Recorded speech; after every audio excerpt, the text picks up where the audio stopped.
할렐루야. 하나님께서 오늘 이 자리에 우리와 함께 하시는 줄로 믿습니다.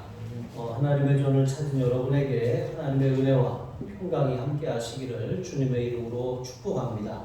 자, 오늘은 성령을 따르는 생활이라고 하는 주제로 하나님의 말씀을 전하겠습니다. 자, 바울은 인간은 스스로 구원을 얻을 수 없다고 말했습니다. 이것이 복음이고 이것이 진리입니다. 우리에게는 스스로 구원해내거나 우리를 스스로 의롭게 할 만한 그런 능력이 없습니다. 그래서 그리스도가 필요합니다. 우리의 인간에서 인간적인 방법으로 인간적인 노력으로 하나님의 영광에 이를 수가 없습니다. 그래서 하나님께서 친히 사람이 되셔서 사람의 모양을 입고 이 땅에 내려오셔야 했던 것입니다. 1절과 2절 말씀에 보시면 특별히 바울은 이제 사람이 이제 거듭나는 것, 이제 우리가 한 번 나면 두 번 죽고 두 번 나면 한 번 죽는다는 말이 있습니다. 거듭난다라고 하는 것은 다시 태어난다라고 하는 거예요. 우리는 거듭난 사람들이죠. 자, 어머니의 뱃속에서 한 번 태어났습니다. 자, 그리고 나서 그대로 살다가 죽으면 우리는 한 번 육신의 죽음을 맞는 것으로 끝나는 것이 아니라 둘째 사망, 영원한 지옥 형벌을 피할 수가 없는 것입니다. 그런데 어머니의 뱃속에서 태어나고 살다가 복음을 듣고 예수님을 영접하면 예수님이 우리에게 생명이고 우리의 영을 살리는 분이시죠. 그래서 우리가 이제 그때 성령으로 새롭게 태어난 것입니다. 그런즉 누구든지 그리스도 안에 있으면 새로운 피조물이라. 이전 것은 지나갔으니 보라 새 것이 되었도다. 첫사람 아담의 실패로 우리 인생은 실패한 피조물이었어요. 그런데 하나님께서 그리스도를 통해서 우리를 새로운 존재, 전혀 새로운 피조물로 그렇게 지어주신 것이죠. 자, 이렇게 우리가 거듭난 것, 이제 구원받았습니다. 구원받았음에도 여전히 우리는 육신이라고 하는 이 몸을 입고 있습니다. 이 몸은 우리가 우리 자신을 잘 알고 있는 것처럼 우리의 몸은 연약해요. 우리의 몸은 여러 가지 질병에도 취약하고 여러 가지 의지적인 결단에도 약하고 우리가 작심하고 또 그렇게 결정한 일들에 대해서 이제 그것을 스스로 책임지지 못할 때가 참 많이 있습니다. 또 죄도 잘 지을 뿐만 아니라 육신의 정욕이라든가 그런 욕심을 따라서 살아갈 때도 참으로 많이 있습니다. 그래서 우리가 구원받았음에도 거듭났음에도 불구하고 여전히 우리 안에는 우리는 이제 죄책, 하나님의 심판으로부터 자유함을 얻었지만 우리는 여전히 육신을 입고 있기 때문에 우리 연약한 육신, 이제 아담의 부패한 본성으로부터 올라오는 이제 그런 죄악의 습성들이 여전히 남아 있는 것입니다. 그래서 우리가 이런 이 육신적인 그런 이 문제와 내적인 갈등을 계속할 수밖에 없는 것이죠. 존 버년이라고 하는 분이 쓴 책 가운데 아이들이 읽고 독후감을 이제 쓴 그런 책이 있습니다. 이제 신앙의 외적인 그런 여정, 이제 환경적인 어려움이라든가 신앙의 갈등, 도전, 싸움 이런 것들을 다룬 그런 책입니다. 그런데 이 책뿐만이 아니라 존 버년이 쓴 그런 책 가운데 이제 내적인 그런 영적인 전쟁을 그런 다룬 책도 있습니다. 우리 안에 일어나는 그런 내적인 갈등이죠. 이런 갈등이 천국에 가는 그날까지 계속해서 끊이지 않는 것이죠. 바울은 이런 내적인 갈등, 그런 갈등으로 정말 이 죄가 나를 사로잡고 죄의 세력이 나를 주저앉히는 이런 상황 가운데 탄식하며 부르짖습니다. 자신의 힘으로는 도저히 이런 죄의 세력을 이길 수가 없는 그런 연약한 존재라고 하는 사실을 깨달은 거예요. 그래서 탄식할 수밖에 없었다는 것이죠. 그래서 오라 나는 곤고한 사람이로다. 누가 이 사망의 몸에서 나를 건져내랴. 여러분 이렇게 탄식할 수밖에 없었던 것이죠. 그런데 우리 주 예수 그리스도께 감사하리로다 라고 그가 고백한 것처럼 그래서 예수님이 필요하고 예수님으로 인하여서 우리는 우리의 육신의 연약함을 제어할 수 있습니다. 전에 거듭나기 전에는 우리는 죄의 세력 아래 지배를 받았어요. 죄의 종노릇하면서 살았습니다. 죄를 짓지 않으려고 하고 또 그것을 거부하려고 해도 우리는 그것을 이겨낼 힘이 우리에게 없었어요. 우리는 죄의 종이었습니다. 근데 거듭난 다음에는 우리를 지배하던 그런 죄가 지배력을 잃어버렸어요. 예수님 십자가에 우리가 못 박힐 때, 예수님과 함께 못 박히는 그 순간 죄는 우리에 대한 지배력을 상실해버린 것입니다. 그리고 예수님이 우리의 주인이 되셨어요. 우리가 예수님을 우리를 구원하신 구세주일 뿐만 아니라 주님으로 부르고 모시지 않습니까? 이렇게 예수님이 우리의 주인이 되셨기 때문에 우리는 우리의 삶에 예수님이 통치하시고 예수님이 다스리시는 예수님의 주되심을 인정하며 살아가게 되는 것입니다. 그래서 전에는 죄를 끊어낼 힘이 없었지만 우리가 예수님을 바라보면 더 이상 죄가 우리를 주장하지 못하는 거예요. 우리는 연약합니다. 은혜의 방편들이 있어요. 성경이라든가 기도생활이라든가 금식이라든가 여러분 이런 봉사라든가 이런 은혜의 방편들은 우리로 하여금 실패하고 좌절했을 때 다시금 하나님을 바라보게 하는 거예요. 다시금 십자가를 통해서 다시 은혜 안에 이 축복의 길을 걸어가게 하는 것이죠. 우리는 이러한 방편들을 잘 사용하면서 성화의 길을 걸어가는 사람들입니다. 한번 거듭났으면 더 이상 정죄는 없어요. 심판 아래에 있지 않는 것입니다.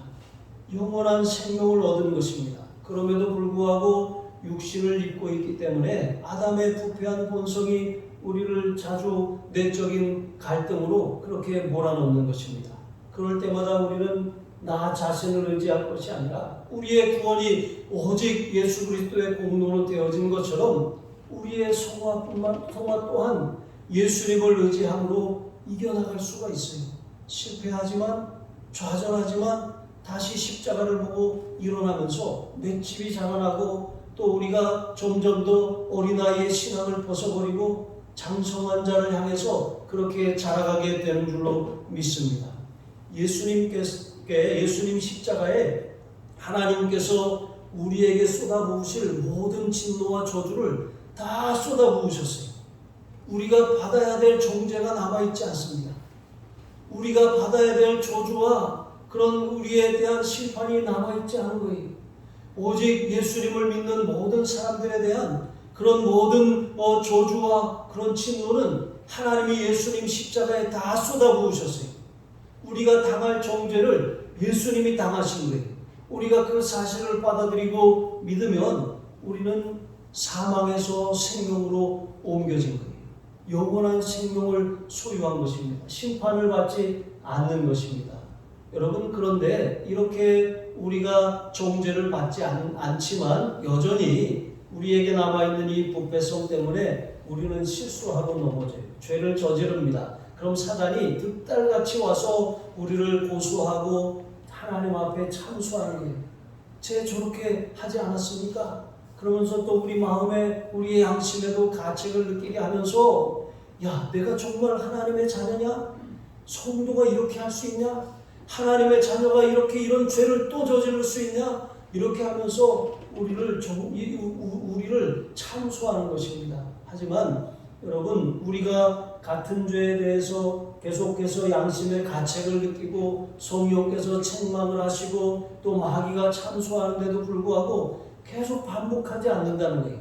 만약에 계속 반복하고 그 죄 가운데 머물러 있는다면 여러분, 그때는 하나님이 또 은혜의 방편뿐만 아니라 하나님이 사랑의 매를 드시는 거예요. 그것은 바로 징계인 것입니다. 하나님은 자기 백성이 곁길로 나아가는 것을 절대로 원하지 않으세요. 우리 자녀들이 잘못된 길로 나아가면 부모가 회초리를 드는 것처럼 하나님께서도 징계라고 하는 사랑의 회초리로 우리가 계속해서 경고하시는데, 계속해서 말씀하시는데도 돌이키지 않는다면 징계의 채찍을 드시는 거예요. 하나님이 이스라엘 백성들에게 계속해서 선지자를 보내셨습니다. 그런데 그들이 선지자의 말을 듣지 않고 선지자를 죽이기까지 했습니다. 결국은 하나님의 경고를 외면하다가 바벨론 포로로 끌려가고 말았습니다. 그 포로로 끌려간 삶은 하나님께로부터 버림받은 것이 아닙니다. 한 번 구원받으면 하나님께서 우리를 절대로 하나님의 구원에서 내치지 않으시는 것입니다. 하지만 구원받았음에도 여전히 죄 가운데 살아가면 징계가 있는 거예요. 이런 징계 가운데 때로는 하나님이 응답하시지 않아요. 하나님이 침묵하십니다. 여러분, 이스라엘 백성들이 70년 동안 바벨론 포로 생활을 했어요. 그리고 하나님께서 말라기 선지자를 끝으로 다시 새 요한을 보내시기 전까지 400년이라고 하는 침묵기가 있었습니다. 성경이 구약과 신약으로 나누는 여러분 이 책 사이에 한 장만 있어요. 한 장. 그 한 장의 차이지만 이 한 장의 차이의 기간은 400년입니다. 이스라엘 백성들은 하나님이 우리를 버리셨구나라고 생각할 정도로 하나님이 그들에게 말씀하시지 않고 응답하시지 않았어요. 여러분, 우리의 삶도 그와 같은 거예요. 우리가 하나님의 자녀가 되었습니다. 하나님의 뜻대로 살아야 돼요.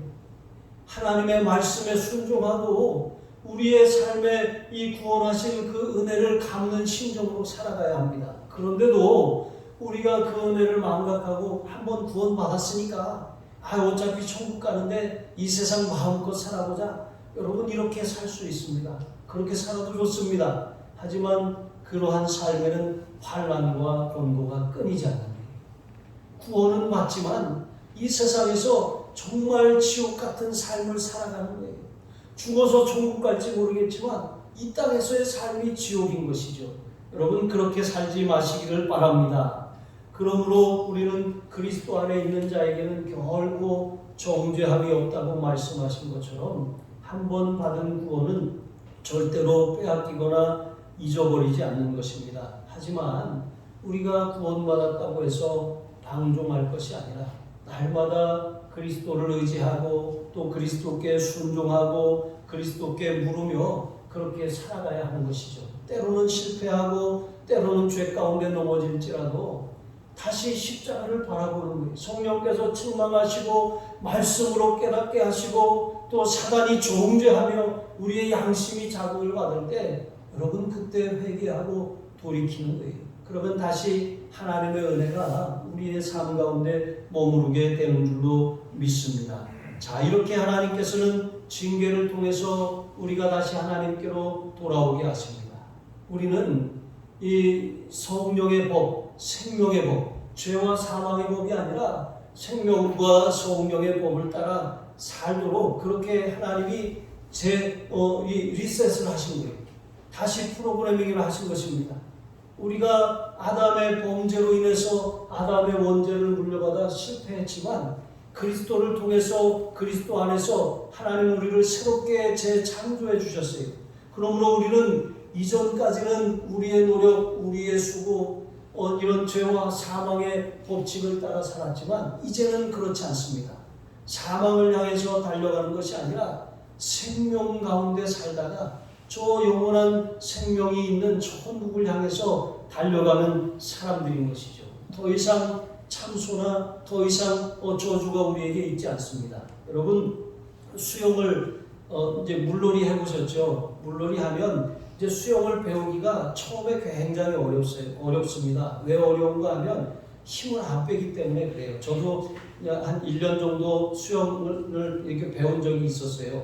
근데 이제 처음에 수영을 할 때 계속 수영장에 갔다 오면 그 다음날에 이제 알아 눕는 거예요.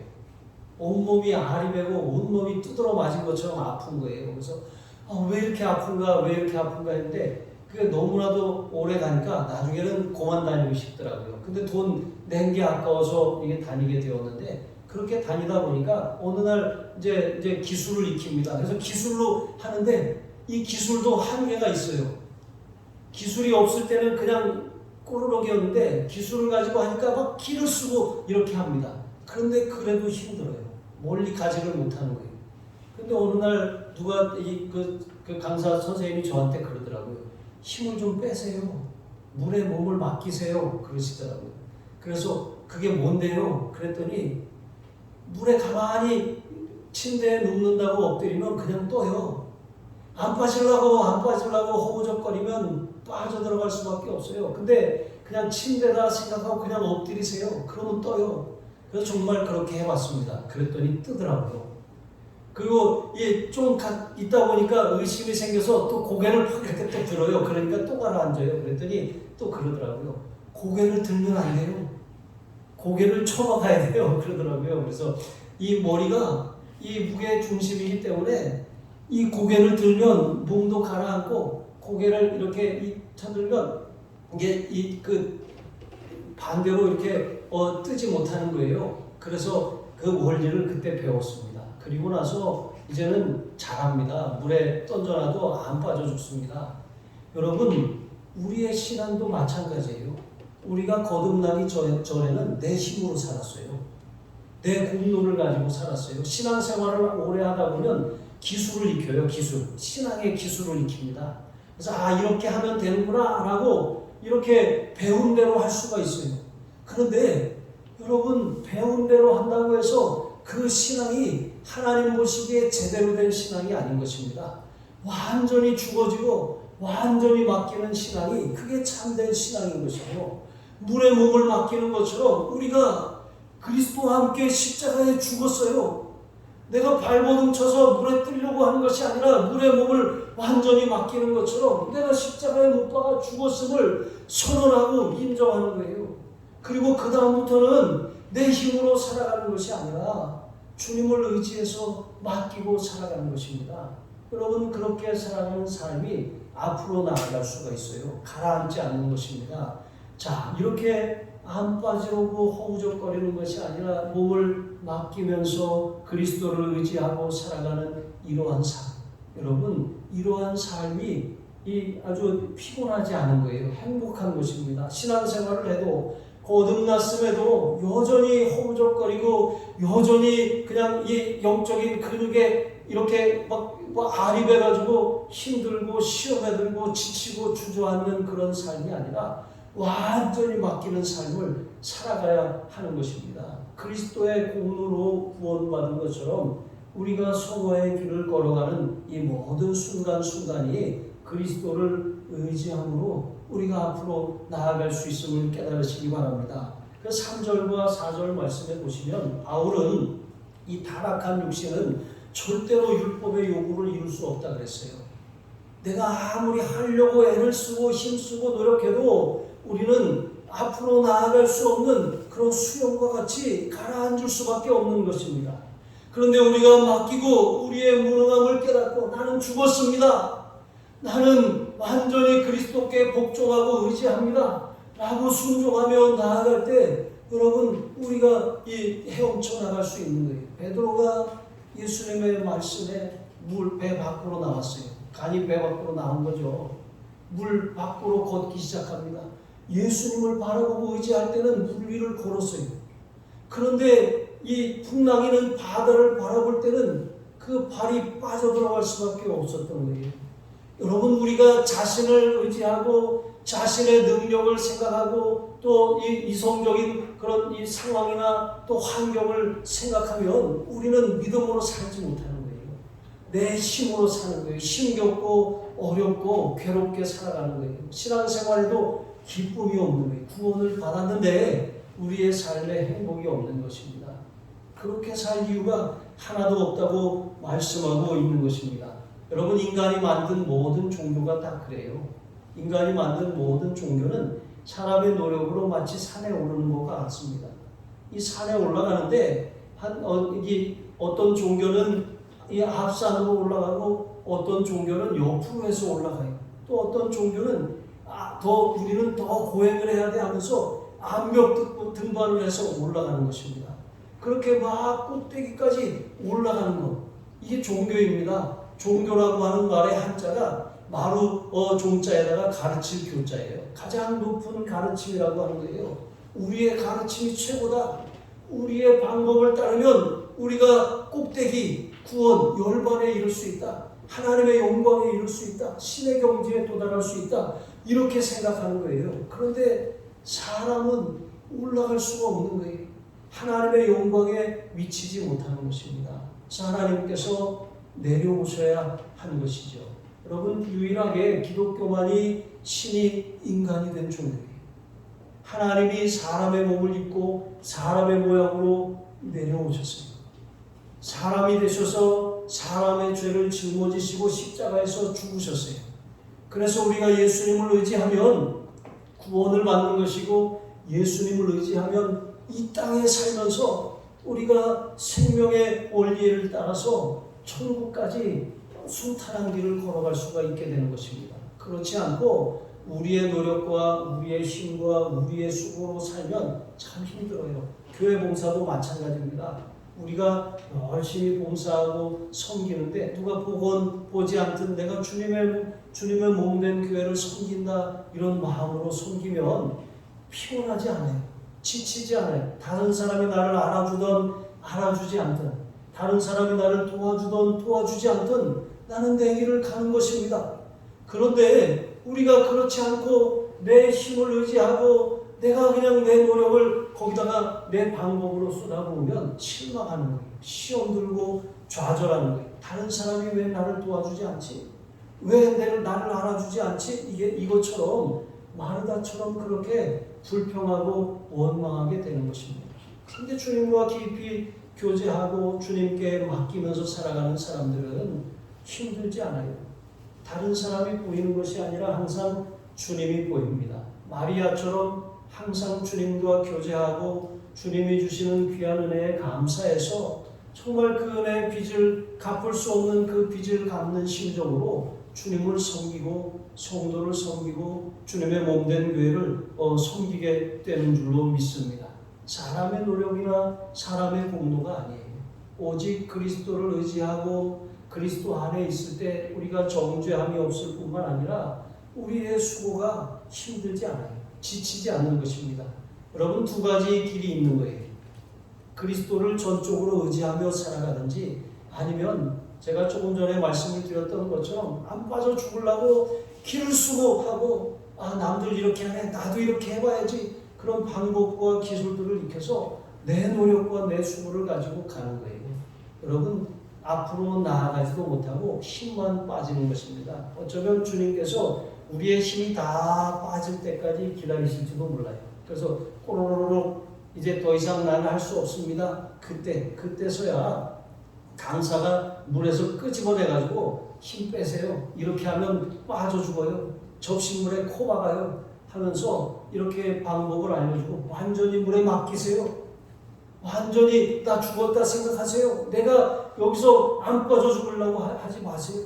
여러분, 이렇게 주님께서 우리에게 말씀하실지도 모릅니다. 주님께 온전히 맡긴 자만이 정죄도 없고 또 환난과 곤고도 없음을 깨달으시기 바랍니다. 두 번째로, 그러므로 세상에는 육신의 길이 있고 또 영의 길이 따로 있습니다.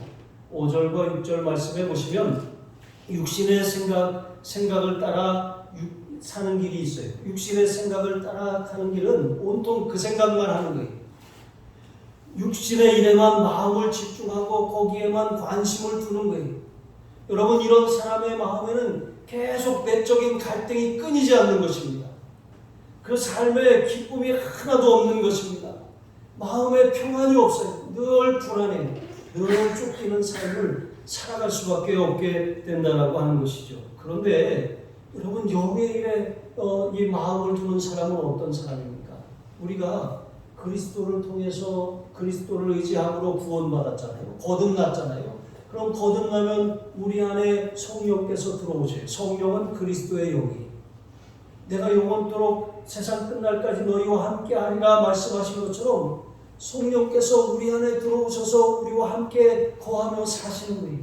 그런데 우리 마음 안에 우리 안에 들어오신 그리스도의 영을 의지하고 또 내게 베풀으신 그 은혜와 공로를 의지하고 또 그것을 생각하면서 살아가는 사람. 나는 할 수 없어요. 나는 부족해요. 나는 연약해요. 하지만 주님이 하십니다. 주님이 나와 함께 하십니다. 주님이 할 수 있게 하십니다. 이런 믿음을 날마다 고백하며 살아갈 때 이 주님께서 주시는 그런 새 힘과 새 능력을 날마다 공급받을 수가 있는 것입니다. 이런 사람의 삶에는 맡기는 삶이기 때문에 여러분, 맡겨놓으면 편하잖아요. 책임을 지면 부담이 되는 것입니다. 그런데 맡겨놓으면 평안함이 오는 것입니다. 이렇게 생명과 평안 안에서 살아갈 수가 있게 되는 것입니다. 7절로 9절 말씀해 보시면 심지어 바울은 육신의 생각은 하나님과 원수가 되는 생각이라고 말했어요. 왜 그렇습니까? 육신의 생각은 그 생각에 하나님이 없어요. 여러분, 우리가 어떤 생각, 어떤 일에 골몰을 하는데 그걸 생각하면서 하나님 편에서 하나님이 보시는 그런 눈, 하나님의 마음을 가지고 생각하면 거기에 하나님이 계십니다. 그런데 하나님은 없어요. 온통 내 육신과 내가 하려고 하는 그 마음만 거기에 담겼어요. 그럼 그 생각에는 하나님이 없는 것입니다. 하나님이 없는 생각, 하나님이 없는 결정, 하나님이 없는 판단, 이것은 다 하나님과 원수가 되는 생각이라고 하는 것을 여러분 기억하시기 바랍니다. 인본주의라고 하는 것, 여러분 그것은 사람이 최고고 사람이 보기에 정말 신사적이고 고상해 보입니다. 하지만 하나님의 방법, 신본주의의 눈으로 보면 이것은 굉장히 어리석고 또 하나님과 원수가 되는 생각입니다. 항상 우리는 하나님 중심의 생각을 해야 돼요. 여러분, 예수님이라면 어떻게 하실까? 여러분, 이렇게 우리가 날마다 물으면서 살아야 돼요. 같은 문제를 놓고도 우리가 혼자 골똘하고 고민하고 그것을 염려하는 것이 아니라 예수님이라면 이 문제를 어떻게 하셨을까? 기도하면서 주님의 방법과 주님의 지혜를 구하는 것. 여러분, 이게 하나님의 생각을 따라 살아가는 사람들의 모습입니다. 여러분, 인간이 고안한 이런 종교와 이런 철학, 규범, 이것은 사람으로 하여금 더 나은 삶, 또 이렇게 양질의 삶을 개선하는 데 도움을 줄 수는 있습니다. 그런데 구원에 이를 수는 없다는 거예요.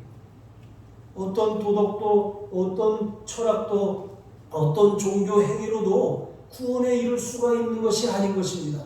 하나님이 행하신 하나님의 행동, 하나님의 구원 행동을 우리가 선물로 받아들여야 되는 것이죠. 우리의 노력으로 하나님의 영광에 이르는 것이 절대로 아닌 것입니다. 그래서 우리가 거듭나면 우리 안에 그리스도의 영, 성령이 오신다고 했잖아요. 성령이 우리 안에 계시는데 이 성령을 모신 이러한 사람들은 달라요. 그런데 성령을 모시지 않은 사람들은 자기의 노력, 자기의 수고, 자기의 힘 가지고 그렇게 살아가는 것입니다. 그런 사람들은 겉으로 보기엔 충성스러워 보여도 온갖 육신의 일만 생각하는 거예요. 육신의 일에만 관심을 둘 수밖에 없는 것입니다. 그래서 하나님이 기뻐하시는 일, 또 하나님 앞에 하나님이 원하시는 그 말씀에 온전히 순종할 수가 없는 것입니다. 하지만 영의 일을 생각하는 사람, 우리는 그리스도의 영, 성령을 모시고 사는 사람들입니다. 성령의 도우심을 받고 성령의 그런 은혜를 구하고 그렇게 살아가는 사람들이, 그렇게 사는 사람들만이 하나님을 온전히 예배할 수 있어요.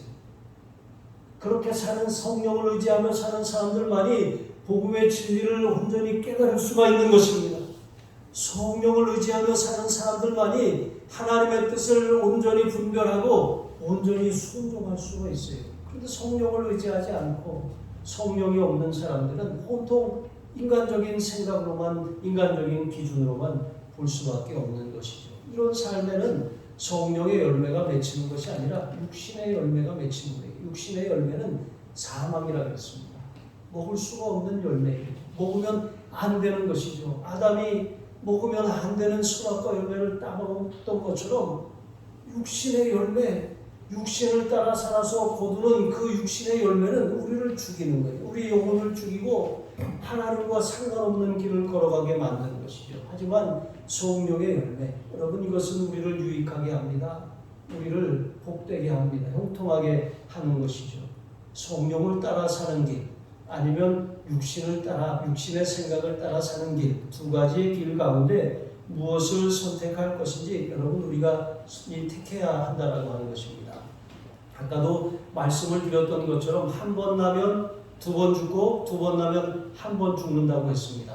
자, 우리는 두 번의 부활을 경험할 수 있어요. 두 번의 부활입니다. 우리가 거듭나는 것, 이것은 영의 부활입니다. 첫째 부활이라고 하는 것이죠. 우리가 예수님을 주와 그리스도로 영접하면 우리의 영이 거듭나요. 새롭게 창조되는 것입니다. 그래서 우리의 거듭난 영은 하나님을 예배할 수 있고 하나님과 교통할 수 있고 하나님과 교제할 수 있는 통로가 되는 거예요. 하나님 앞에 지식이나 어떤 행위뿐만이 아니라 우리의 영과 진리로 예배할 수 있는 그런 삶이 시작되는 거예요. 태어나지 않은 사람이 자라날 수 없는 것처럼 거듭났다라고 하는 거예요. 이것은 영적으로 새롭게 태어났다라고 하는 거예요. 그런데 이 영의 부활, 첫 번째 부활이 끝이 아니라 우리의 부활은 이제 몸의 부활도 있는 것입니다. 이 몸의 부활은 예수님께서 재림하실 때 우리의 몸이 신령한 몸으로 변화된다 그랬어요. 저희 어머니가 저에게 그러더라고요. 나 죽으면 절대로 화장하면 안 돼. 예수님이 내 시신을 못 찾으시면 안 되잖아. 그래서 어머니, 우리 몸은 이 육신은 흙으로 만들어졌기 때문에 흙으로 돌아가지만 우리의 거듭난 영은 예수님이 재림하실 때 신령한 몸을 입는 거예요. 그 몸을 다시 찾아 입는 게 아니에요. 그 육신은 썩어 없어질 거예요.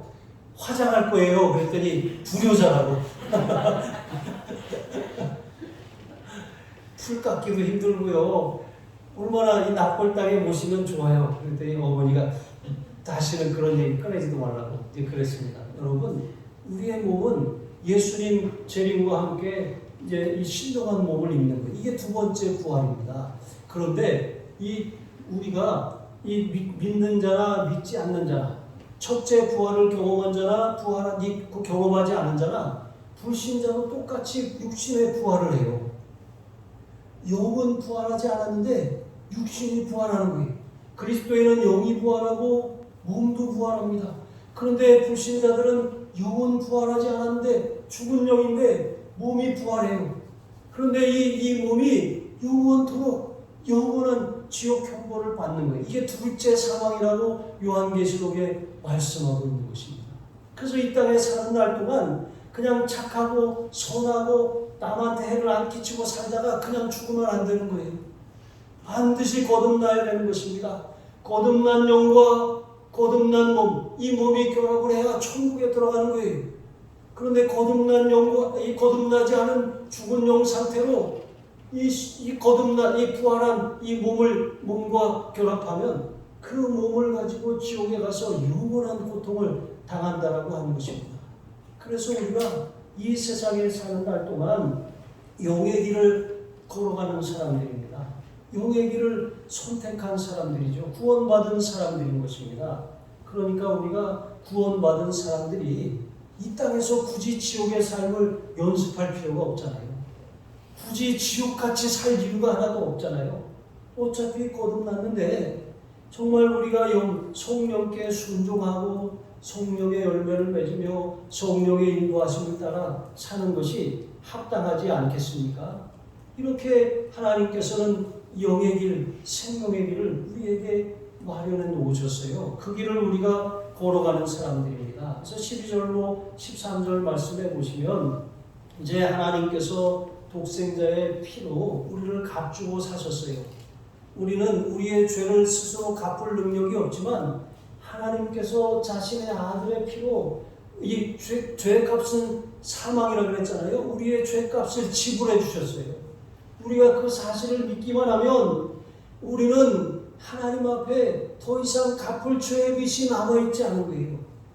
여러분, 부모가 살다가 부모가 죽으면 자녀에게 부모가 가진 유산이 상속이 되는 거예요. 그런데 유산만 상속되는 것이 아니라 빚도 상속이 되잖아요. 빚을 갚아야 될 채무도 상속받는 것입니다. 그런데 여러분, 우리 구원받은 하나님의 백성들이 갚아야 할 죄의 빚은 없어요. 남아있지 않습니다. 예수님이 십자가에서 다 지불하셨어요. 빚은 남아있지 않고 그리스도와 함께 우리는 하늘나라를 상속받은 사람들입니다. 하나님의 양자가 되었어요. 예수님의 영이 우리 안에 들어오심으로 예수님으로 인해서 우리는 하나님의 자녀가 된 것입니다. 로마 시대에는 양자를 삼는 일들이 아주 흔했습니다. 그런데 양자를 삼을 때 다른 귀족의 자제들도 자식을 많이 낳은 그런 자제들도 양자로 삼기도 하지만 때로는 자기의 집에 길리우는 종을 양자로 삼는 경우도 있었어요. 종이 양자가 되면 더 이상 종이 아닙니다. 이름을 바꿉니다. 신분을 바꿔요. 아버지가 낀 그 인장 반지와 같은 반지를 그렇게 그 아들에게 끼워줍니다. 아들에 대해서 이 집에 대한 권한을 주는 것입니다. 아들로서의 그런 권한을 주는 것이죠. 마찬가지로 예수님의 영이 우리 안에 들어왔어요. 예수님의 영은 양자의 영입니다. 우리가 예수님이 우리 안에 계시기 때문에 하나님의 자녀가 되었어요. 성령께서 이것을 보증하신다 그랬어요. 어떤 일에 대해서 법적인 효력을 발휘하려면 여러분 그것에 대한 보증이 있어야 되는 것이잖아요. 성령이 보증이 되셨어요. 그리고 뿐만 아니라 거기다가 인을 치셨다 그랬어요. 우리가 하나님의 자녀라고 한 것을 성령께서 보증하시고 인을 찍으셨어요. 우리가 하나님의 자녀가 된 이 사실은 절대로 이것을 파기하거나 무효화시킬 수 없다라고 하는 것입니다. 여러분 이렇게 우리가 하나님의 자녀가 되었습니다.